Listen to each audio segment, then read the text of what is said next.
Bienvenido a todos. Salam alaikum, sawadee krap. Welcome everybody. I'm Hideo Fujita, the celebrant this morning. Reverend Thomas Perchley is our speaker. We are delighted that you are here today to join us, whether you're joining us in person or on Zoom. Our fellowship embraces every person with open arms, just as you are. No matter what your background, your beliefs, who you love, or your path you are walking, you are truly welcome in this space. Whether you're here in the fellowship hall or connecting us with us virtually, we invite everyone to stay afterwards for coffee and treats and conversation after our service. And certainly welcome to a lot of our guests. I know two of them, and there are other guests here. Barry and Larry, thank you for joining the choir this morning. Timmy, thank you. Did I miss anybody else? All right. In your order of service, you can find a list of the volunteers who are assisting with this morning's service. The preparation and delivery of this service every Sunday takes a ton of people, and so many that they barely fit on the screen. So please thank those people. This morning, September 28th, 2025, the theme of our service is Wildfire Wisdom. Our Time for All Ages is a story about how beavers save the forest. We are grateful for the 800 firefighters out on the lines at the Sugarloaf Fire and other fires, and our prayers are with them. Wildfire is an element force, both feared and revered, touches our region intimately. Robin Wall Kimmerer from Braiding Sweetgrass shares with us, the intertwining of beings, the webs of water, root, and fire remind us of our deepest responsibilities to steward the land and honor the bounds between us. And now, on Zoom, and this is protecting the identity of those people on Zoom,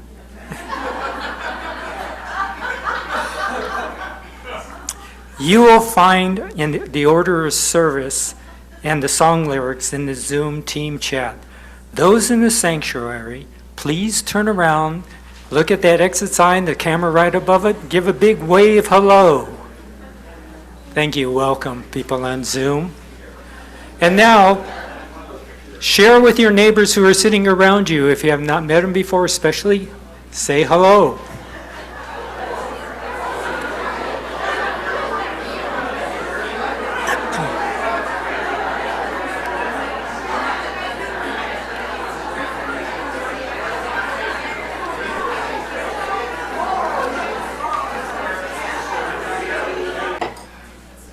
Thank you. We invite everyone to enjoy coffee and treats and conversation after our service.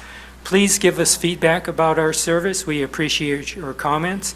This will help us improve our services. I have a host of announcements this morning. I know there are 3 showing, but there are many more. Number 1, there will be a newcomer chat immediately following our service this morning, usually probably about 20 minutes after the service. There will be a big 40th anniversary of our Cuff Auction Gala on November 1st, and we have a special little skit for you at the end of the announcements. And I have also been requested by several people who are attending to refrain from using fragrances and scented products and are in consideration of our members and guests who have respiratory sensitivities.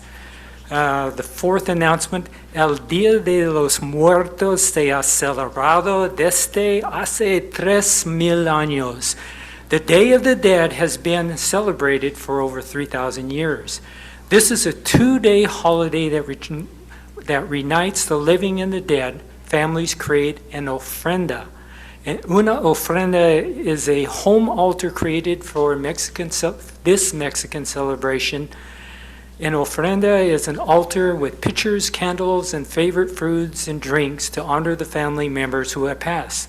The offerings are believed to encourage visits from the land of the dead as the departed souls hear prayers, smell their food, and join us in celebrations. At Cuff, We are holding our own El Dia de Muertos fiesta on Sunday, November 2nd, to honor and celebrate friends and families who have departed, and particularly for members of CUF who have passed before us.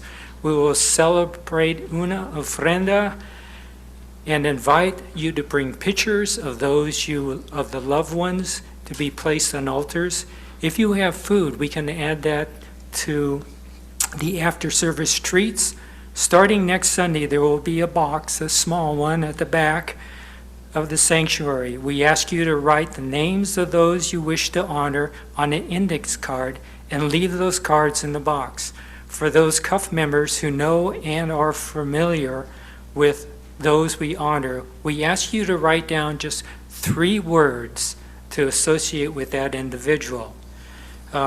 Number 5 on the announcements, there is a worship team that's going to be this coming Saturday. It's a change from our usual second Saturday of the month. And the last announcement, we have a skit for you. Rita, come on down.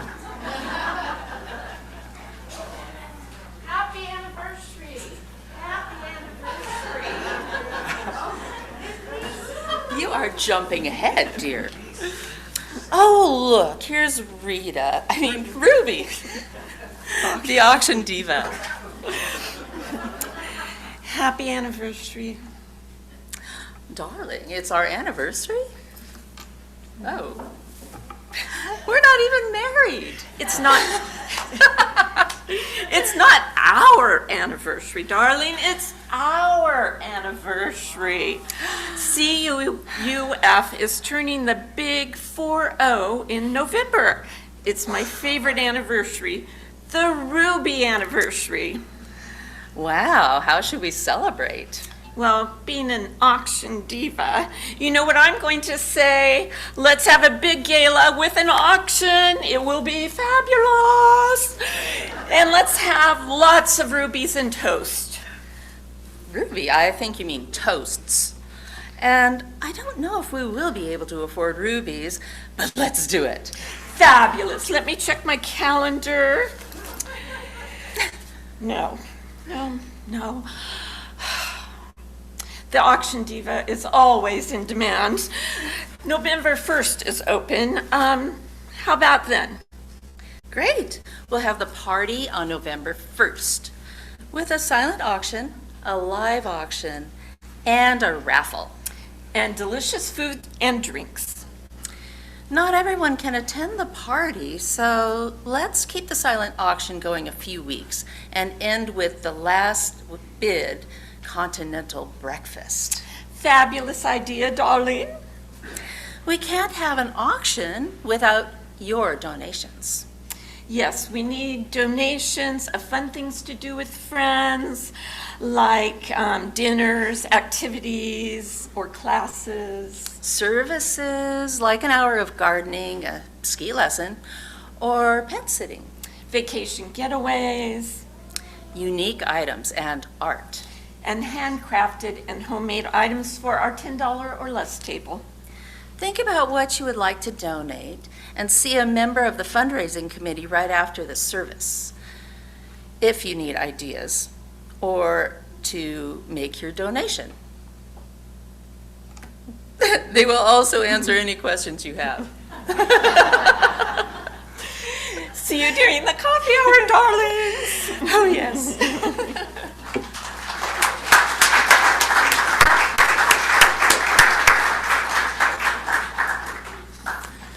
Our land acknowledgement. We gather today on the ancestral lands of the Pascosa, the original inhabitants of this region. For thousands of years, from the shores of Lake Wenatchee along the Wenatchee River and across the Columbia, the Pascosa have been thoughtful stewards of this sacred land. They have thrived here, fishing, hunting, gathering medicinal plants and food, and honoring their rich cultural traditions since time immemorial.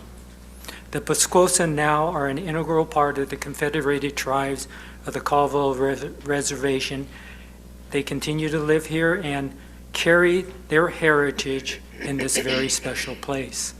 We recognize with solemn respect that this land was taken through broken treaty obligations and subsequent settlement by uninvited colonists.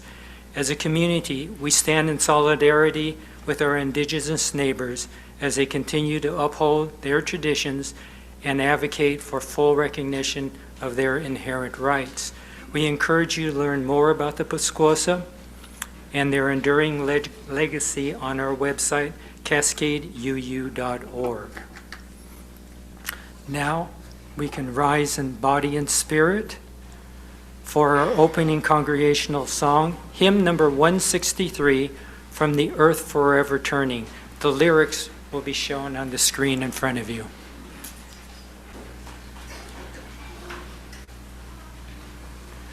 We light this chalice today as a symbol of our Unitarian Universalist faith, and in doing so, we kindle the flame of resilience within ourselves and in our community. May its warmth remind us of our enduring spirit, our capacity for renewal, and our interconnected strength in the face of life's challenges. And now you can repeat in unison with the words on the screen. We light this flame to remind us love is the center. As we grow and connect, mature and deepen, love remains the center. When we light the truth, there's all our sorrow, love remains.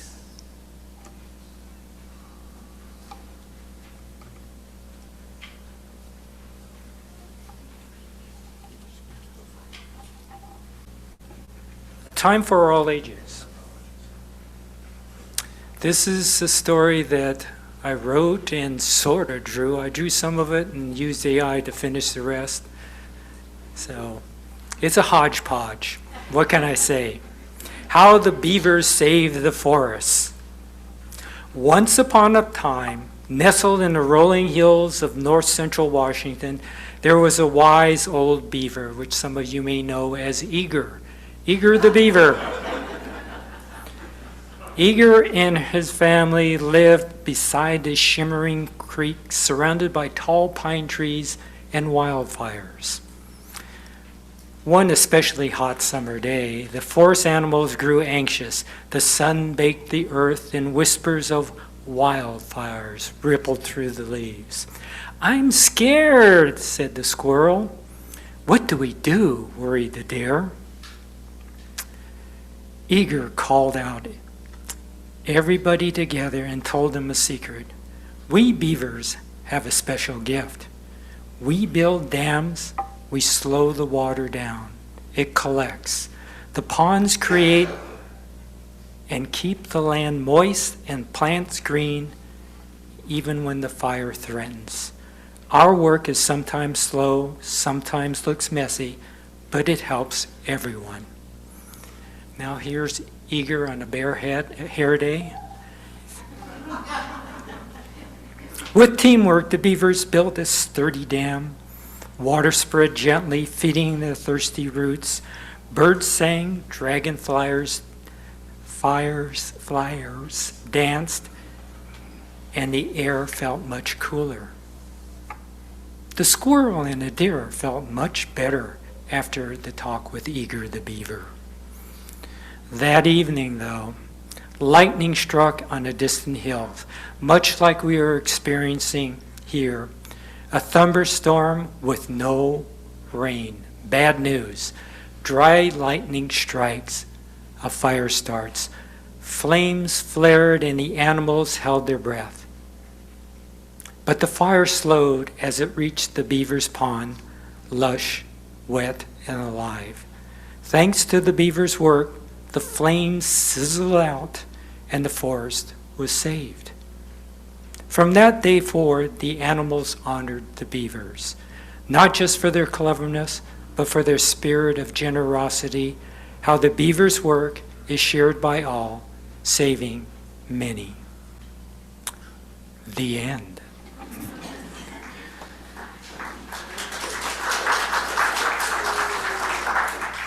And now we will sing the children to the back of the room, so we go ahead and now go with each other to find meaning in the spirit of love that we share.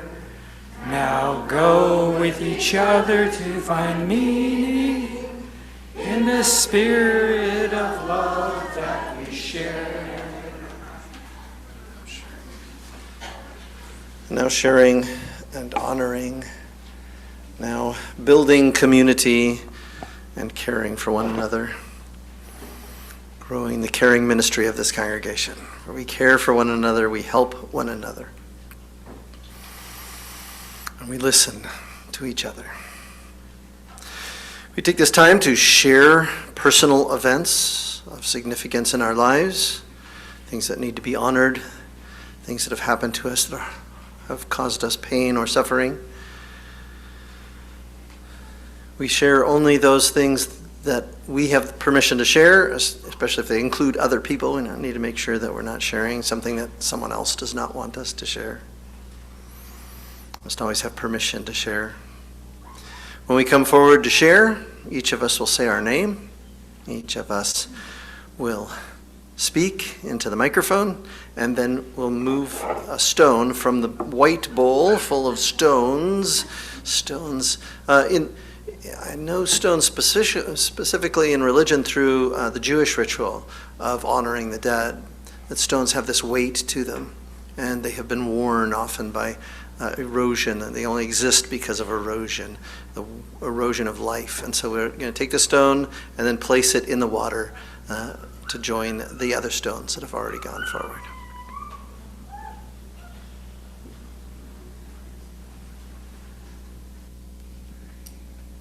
In 1986, Richard Kimball, Unitarian Universalist, wrote these words to that tune. Winds be still, storm clouds pass, and silence come. Peace, grace this time with harmony. Fly, bird of hope, and shine, light of love. And in calm, let all find tranquility. In peace and silence, let us meditate.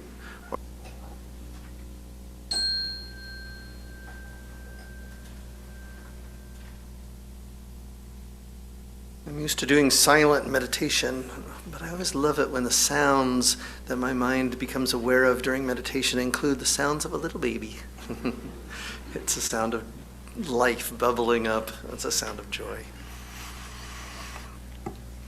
In recent years, many of us have witnessed wildfires ravaging through landscapes that we once thought were endless, forests and neighborhoods and places of vital beauty and significance. Wildfires terrify us because they move fast, consume everything in their path, and remind us how fragile our lives and plans can be. They also clog our airways with smoke. This past week, it was eerie and amazing to watch the clouds building up behind the mountain, Birch Mountain, and to see the way in which the orange slanted sun changed the color of clouds and hills and even the water. But wildfires are not merely destroyers. The destruction they wreak makes way for new possibilities and new life. For millennia, the indigenous peoples of this continent have known that fire could renew the land. It would allow seeds to fall, crack open pine cones, opening shrouded canopies to let more sun in. Fires would clear thick underbrush, making way for new growth, returning minerals to the soil, creating new possibilities. Fire is both destructive and regenerative, a door to regeneration, both a source of grief and holds a promise. There's an old, not very old, there's a new tech development motto developed by Mark Zuckerberg when he was a young man. Move fast and break things. The idea was to make way for innovation, to create conditions for something new to come in. You could say, if you're not breaking stuff, you're not moving fast enough. But this also sounds like the motto of wildfires, doesn't it? Move fast and burn things. Cause destruction. Sometimes I think it's the new motto of our federal government. Move fast and break things. Create something new, maybe. I heard a story recently. At his retirement party, a national park ranger tells his successor, Sophia, we have to protect these forests. So I'm telling you, you must do all that is necessary, but do not fire Hugh Williams. Well, Sophia doesn't really like people telling her what to do, especially some guy who's just about to go out the door. But she assures the revered old ranger that she will not fire Mr. Williams. And as the federal government smashed the budget and she looks around, she finds that staff reductions are necessary, and reviewing the performance of all the employees, she realizes that Hugh Williams has significantly underachieved. So Sophia calls Hugh into the office and she gives him his walking papers. He accepts it gracefully and walks out. But as luck would have it, that very week, the largest fire ever to hit the region in decades starts with a lightning strike. Sophia, understaffed and overwhelmed that week, calls her predecessor for help and guidance. The old man comes into the office. He looks about. He's quiet for a few moments. He looks at everyone there and he says, "You fired Hugh, didn't you?" And Sophia, a little confused, uncertain what he's saying, is, "Yes." And he goes, "You have to understand, only Hugh can prevent forest fires." I just had to do that. I was raised with Smokey the Bear. Fire can seem threatening and difficult, but it also has a divine quality. In Judaism, fire is associated with the holy. This year, Rosh Hashanah, the new year, just began, September 23rd. In the evening, as it always does with Jewish things. Yom Kippur is on the 1st of October. We begin with atonement. Fire is not worshipped in Judaism, but on holy days like Rosh Hashanah and Yom Kippur, observant Jews refrain from lighting any new flames. A candle, a stove, a lamp cannot be lit unless one takes fire from another candle that's already burning. Fire is holy. In India, Agni has been the god of fire for millennia, embodying the power of home fires, of great fires, and of the sun. From Vedic times, Agni has been honored right after sunrise and right after sunset. Fire was and still is a focus of worship in India. People will pour ghee, clarified butter, onto flames to purify their own lives, to show a willingness to give up something of great value. Zoroastrians have a bowl of fire at the center of their worship. Of course, these are all very controlled fires, just like the UU chalice. But the threatening power of fire is still there. At least twice, the Apostle Paul, writing to Christians in the early days, wrote of God, described God as a consuming fire. The gospel writer Luke quotes John the Baptist as saying, "I am going to baptize you with water. I baptize you with water. But he who is mightier than I is coming, and he will baptize you with the Holy Spirit and fire." And Jesus says, "I have come to bring fire on the earth, and how I wish it were already kindled." So our spiritual task is not merely to figure out how to put out all the fires, but to find wildfire wisdom, to affirm both the good and bad power within fire, and to find a path to live by that helps us embody our values and principles fully. My message today is accept fire, its destruction, affirm fire, its good powers, and then join in fire in allowing restoration. Accept that fires are a part of life. It's part of living. Sometimes not only fire destroys things, but just life itself carries these forces that destroy and harm. Illness that changes your body, the end of a relationship you thought was going to last, the burning away of certainty in a time of political or cultural upheaval. Wildfires do not ask our permission to be, they simply arrive, and like the smoke that makes breathing difficult, they can cloud our days. Loss can cloud our days. We can stumble in the haze. We can grieve what is gone and not know the path forward.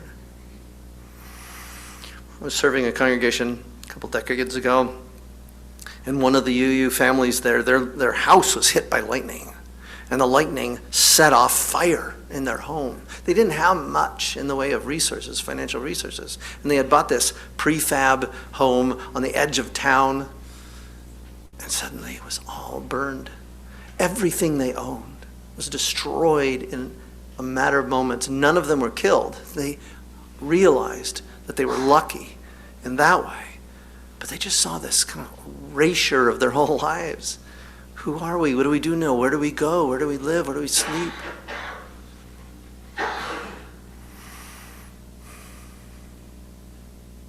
There are oftentimes these moments when we're overwhelmed with loss and fear and destruction. In the days of Gautama Buddha, centuries ago, there was a community of monks that worshipped fire. Proto-Zoroastrians, maybe. He was moved, there was a leader who heard the Buddha speaking.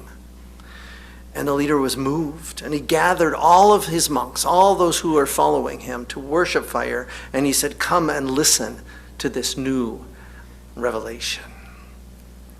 According to the third of the Buddhist sutras, which is the Adita Parayata Sutra, the sermon Gautama gave to these fire worshippers began like this: everything is burning. And what is the everything that's burning? The eye is burning. Forms are burning. The consciousness is burning. Sight is burning. The feeling that arises dependent on sight, whether it's pleasant or unpleasant, neutral, that also is burning. And with what is everything burning?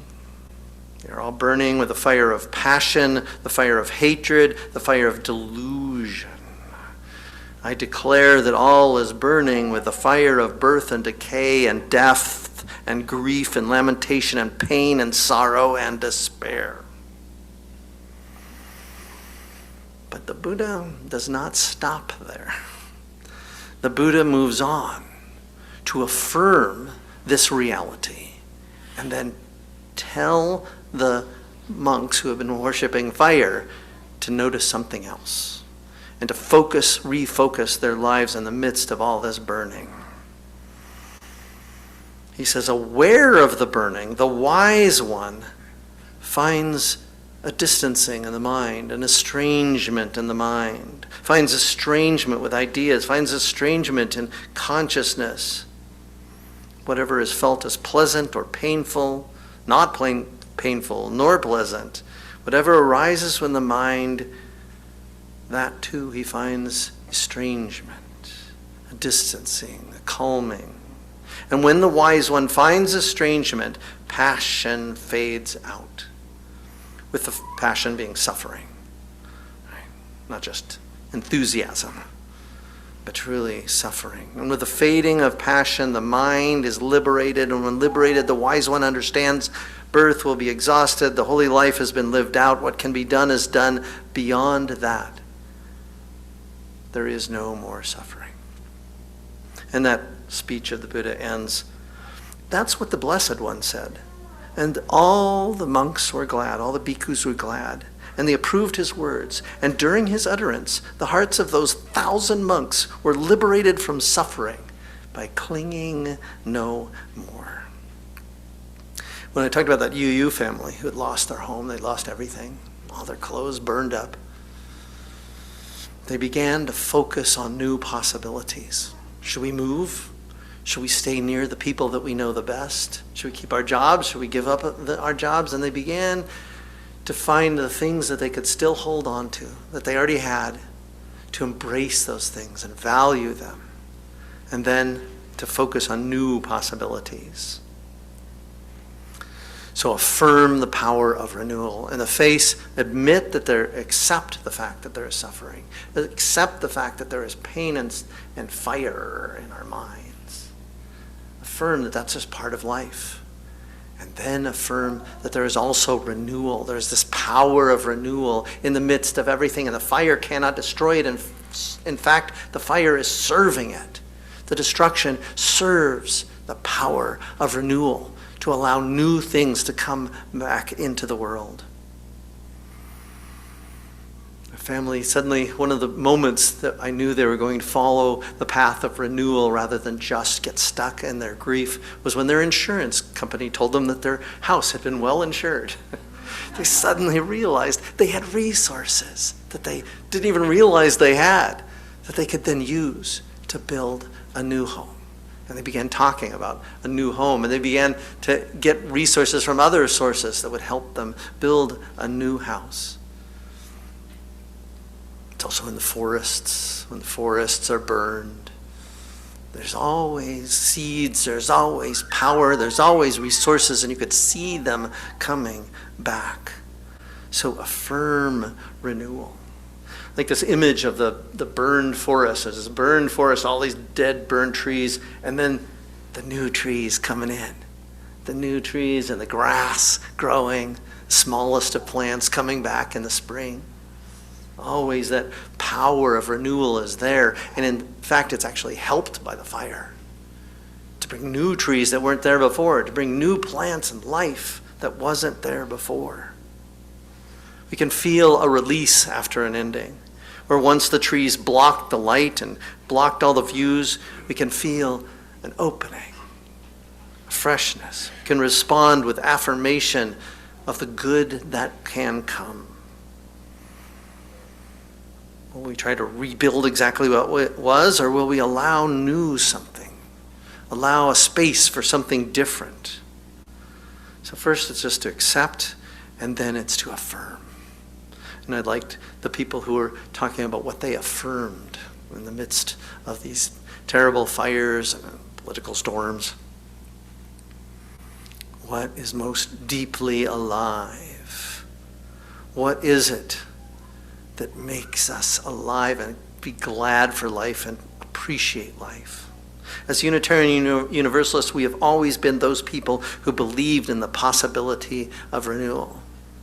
The Universalists rejected the idea that some people were just going to be thrown in the fire automatically. It had already been determined to be thrown in the fire.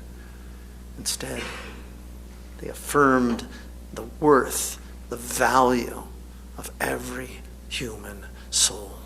And always we have been those people who talk about even those human beings whose lives have been ruined, that new lives can come, new possibilities can arise. Our theology tells us there is always more truth to be revealed. When we have truths and they fall apart, we find out that there's more, new understandings. The truth remains, even though our ideas about it get burned up in doubt and confusion. We renew, and we always renew together. I found it's not just all by ourselves that we find restoration. We have to come together, not divided by hate, unified by love. And the fires of change burn through our lives. Our faith invites us to trust in the seeds of tomorrow, already hidden in the ashes of today. I used to go to a little place in Rocky Mountains. My father moved from Cleveland, Ohio, where he watched a fire burning on a river. The river was burning in his city. It was a clouded place. His mom, I think I mentioned this before, his mom took all 4 of her children out into the countryside so they could see an actual sunset, not just the glow of the steel mills against the smoke they were producing. And when he came to Colorado and breathed the clear air of those high mountains, he knew that's where he wanted to live, not down in some smoky industrial city. So he moved to Colorado, and he bought 3 acres of land up near the Rocky Mountains, and he would take us up there all the time. I grew up in the Rocky Mountains in part. And we would go on these hikes up into the Rocky Mountains, and there was a place called Ouzel Falls. I'd love to. Ouzels were little birds that would hunt around the lakes, and they would dive into the water and come back out. My dad loved the ouzels. He thought they were charming. And he would take us to Ouzel Falls. There was a big pool, and the waterfall would come down. It was about a 20-foot high waterfall into the pool. And then there was a fire. And strikingly, I remembered this fire, and I remembered what it was like to go back to Ouzel Falls. Below the falls, there had not been burned out trees, but just above the falls, the entire thing, the whole plain above the falls was burned out, all these burnt sticks. I remember visiting it. It was right at the end of my high school years. And I returned to Ouzel Falls, where my dad had taken me so often, to see it, to see what had happened. And then I went back a few years later, and I was in college. I went back with my wife, or my woman who's going to be my wife, a girlfriend, right? At that point, it was a girlfriend, Amy. She loved to hike. I loved to hike. I took her up there to show her how incredible it was to walk from a forest into a burnt area. But there were new plants coming up, and I could see them, and we talked about this. And then a few years later, before I left Colorado, I went again to Ouzel Falls, and I saw the white stems of the aspen trees rising up. And I saw them, their leaves, aspen leaves, shimmering in the light. And I could see the power of life coming back to that place I had loved. My father was no longer alive, but I went back and honored his memory and honored the power of life to be restored.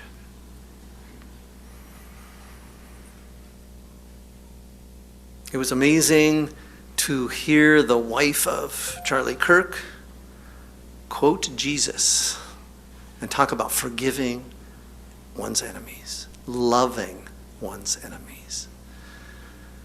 It's not surprising me the president said the exact opposite. But what I heard was that there are always these people who understand that the power of restoration, the power of forgiveness, the power of community, the power of love is always greater than the forces of destruction.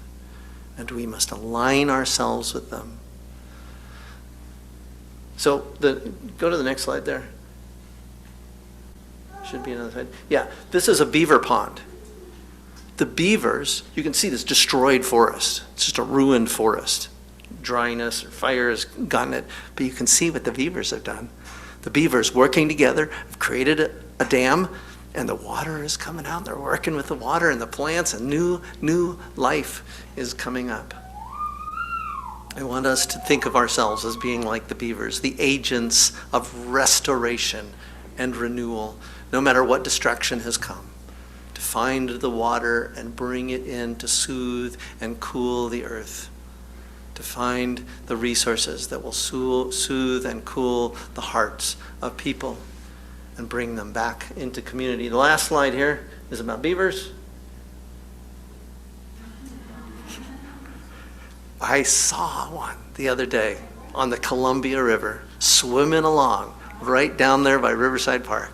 I saw a beaver. I said, what is that? Is that an otter? And I looked, and there was a beaver.